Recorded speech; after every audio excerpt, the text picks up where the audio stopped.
Study IQ IAS, अब तैयारी हुई अफोर्डेबल। नमस्कार दोस्तों, कल पीएम मोदी ने एक ट्वीट किया था। इसको देखिए, यहां पर उन्होंने लिखा है कि I will be in Surat tomorrow 17 दिसंबर, मतलब आज के दिन वो सूरत में थे।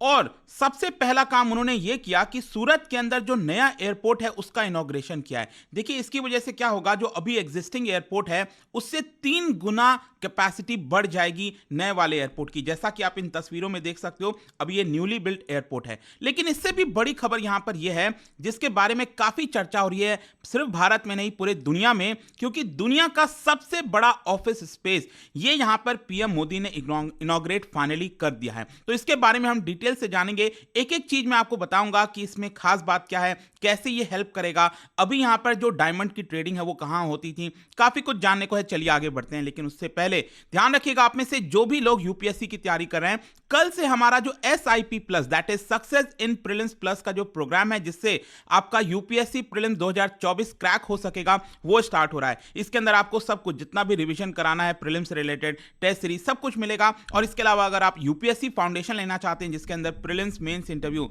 ये पूरी तैयारी कराई जाएगी, तो आप ले सकते हैं हमारे वेबसाइट ऐप पर जाकर, या फिर कमेंट सेक्शन में इसका लिंक है। और यूज करिए कोड अंकित लाइव कोड इस्तेमाल करने से कोई भी बैच अगर आप लेते हैं तो उसमें आपको मैक्सिमम डिस्काउंट मिल जाता है। और मैं आपको एक बार फिर से याद दिला दूं, CSIR वाला जो बैच है वो भी कल से ही स्टार्ट हो रहा है। और इसके अलावा अगर आप MCQs अटेम्प्ट करना चाहते हैं तो मेरे इंस्टा पेज पर जाइए, वहां पर स्टोरीज में जितने भी MCQs हैं उसको आप अटेम्प्ट कर पाएंगे।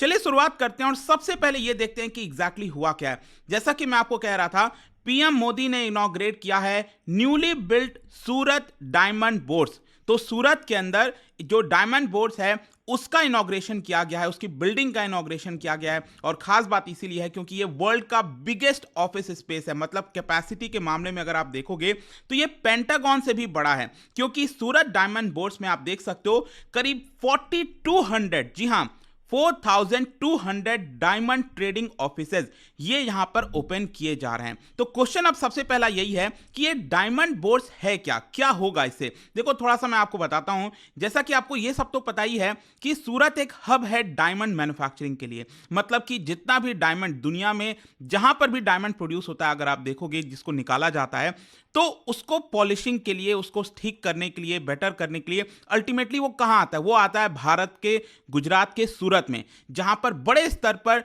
डायमंड की मैन्युफैक्चरिंग, ये सारी चीजें की जाती हैं। जो पॉलिशिंग, कटिंग, जितनी भी चीजें होते हैं वो इस समय सूरत के अंदर होता है।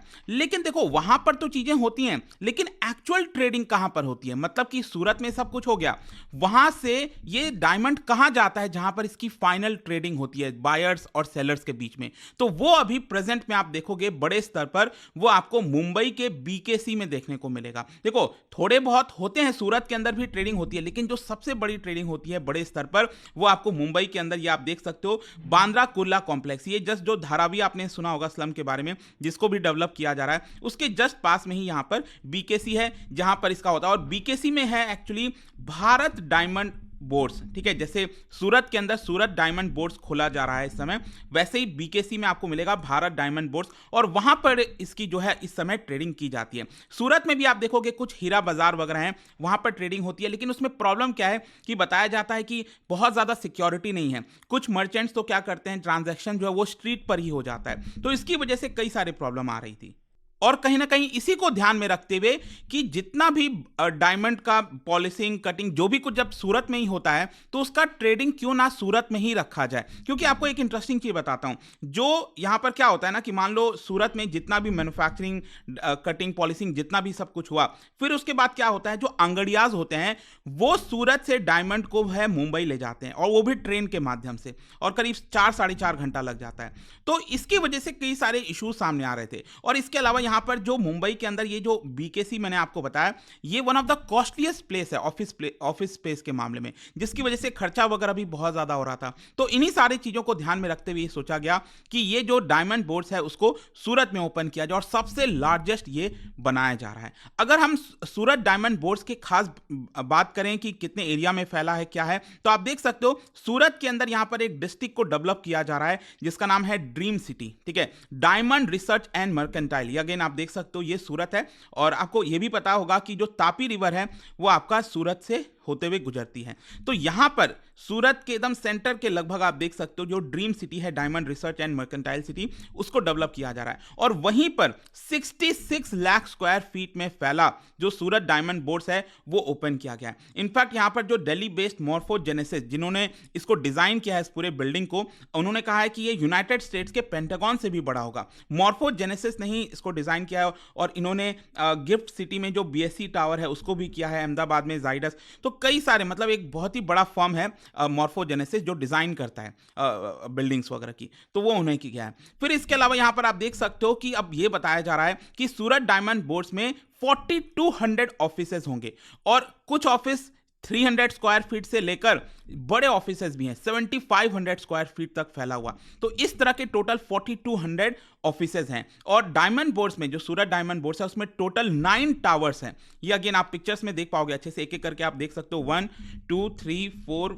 5 6 7 8 9 टोटल 9 टावर्स आपको देखने को मिल रहे होंगे और हर एक टावर में करीब 15 फ्लोर्स हैं। जी हाँ, 15 फ्लोर्स हैं। तो आप सोच के देखिए ये कितना बड़ा है, इट्स अ ह्यूज, राइट। और इसमें क्या है कि इस पूरे जो इंफ्रास्ट्रक्चर यहाँ पर बनाया गया है उसमें डायमंड से रिलेटेड जितने भी एक्टिविटीज़ हैं और इंफ्रास्ट्रक्चर है वो सब कुछ आपको मिलेगा। जैसे कि यहाँ पर sale of rough diamonds and polished diamonds या फिर डायमंड मैन्युफैक्चरिंग के मशीनरीज हो गए, सॉफ्टवेयर जो यूज़ किया जाता है डायमंड प्लानिंग में, डायमंड सर्टिफिकेट फॉर्म्स हो गया, लैब ग्रोन डायमंड जो आजकल काफ़ी चलन में आ रहे हैं। तो वो सारी चीज़ों की अवेलेबिलिटी आपको एक ही जगह पर हो जाएगी, कहीं इधर उधर नहीं भटकना है। इसके साथ साथ यहाँ पर यह भी बताया जा रहा है कि जो सूरत डायमंड बोर्ड्स बनाया गया है वहां पर 27 retail outlets of diamond jewellery ये भी ओपन किए जाएंगे ताकि जो इंटरनेशनल और नेशनल बायर्स हैं उनको ज्वेलरी वगैरह डायरेक्टली वहां से खरीदना है तो वो उस रिटेल आउटलेट से भी यहां पर खरीद सकते हैं। और सुरक्षा का तो बहुत ध्यान रखा जाएगा क्योंकि डायमंड की हम बात कर रहे हैं, काफी कीमती चीज है।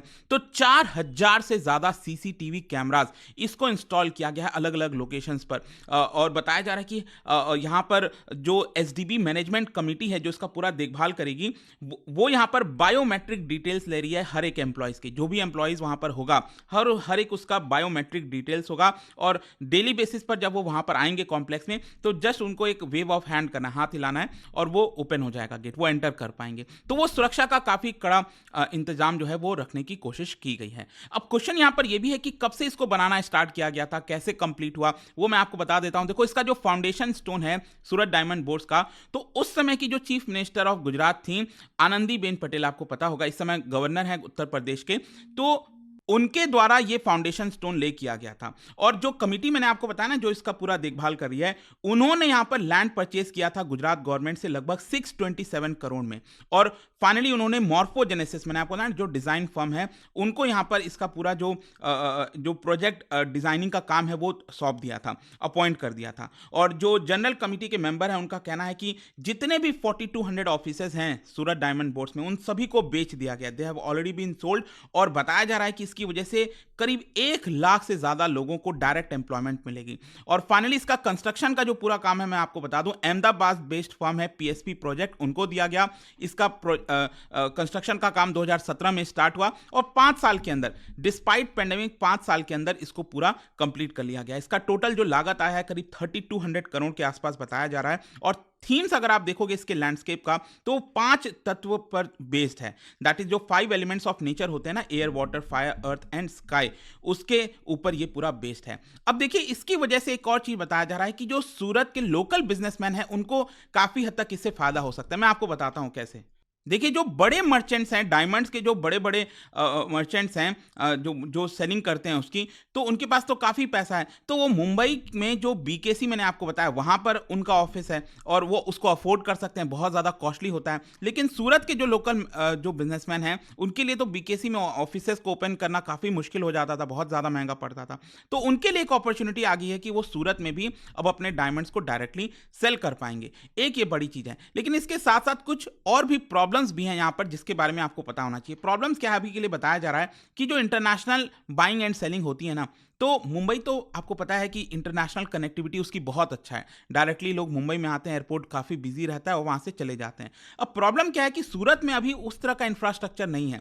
यहाँ पर कई लोगों का कहना है कि जो बड़े बड़े 5 स्टार्स होटल्स वगैरह होने चाहिए, 7 स्टार होटल, वो अभी उसकी अवेलेबिलिटी उतनी नहीं है, जिसकी वजह से इसमें कुछ प्रॉब्लम्स आ सकती हैं। तो कनेक्टिविटी का एक मेन इशू यहाँ पर बताया जा रहा है, क्योंकि सूरत का इंटरनेशनल फ्लाइट से बताया गया कि सिर्फ एक ही अभी शारजहां के लिए रन कर रहा था, लेकिन मोस्ट प्रॉब्ली जैसा मैंने आपको बताया यहाँ पर एयरपोर्ट का भी इनॉग्रेशन कर दिया गया है। तो सरकार का ये कहना है कि क्योंकि हम एयरपोर्ट बड़े स्तर पर इसको बना रहे हैं, तो कनेक्टिविटी का ऐसा कोई बड़ा इशू नहीं आएगा। तो देखते हैं यहाँ पर क्या है, फाइनली कंक्लूजन यही निकलता है। देखिए अभी के लिए जो एसडीबी के प्रेसिडेंट है, उन्होंने कहा है कि जब इनॉग्रेशन हो रहा था तो उस समय 135 ऑफिसेज अभी ओपन हुए हैं और बताया ये जा रहा है कि इनॉग्रेशन के बाद अगले साल मई जून के आसपास यहाँ पर बाकी के जितने ऑफिसेज हैं 4200 वो भी ओपन हो जाएंगे। अभी तक सिर्फ मुंबई डायमंड ट्रेडिंग का हब हुआ करता था, लेकिन Surat will also become one of the biggest trading hubs of diamonds and jewellery. देखते हैं, आई होप कि इस वीडियो के माध्यम से आपको काफी कुछ समझ में आया होगा। और जाने से पहले एक इंटरेस्टिंग क्वेश्चन,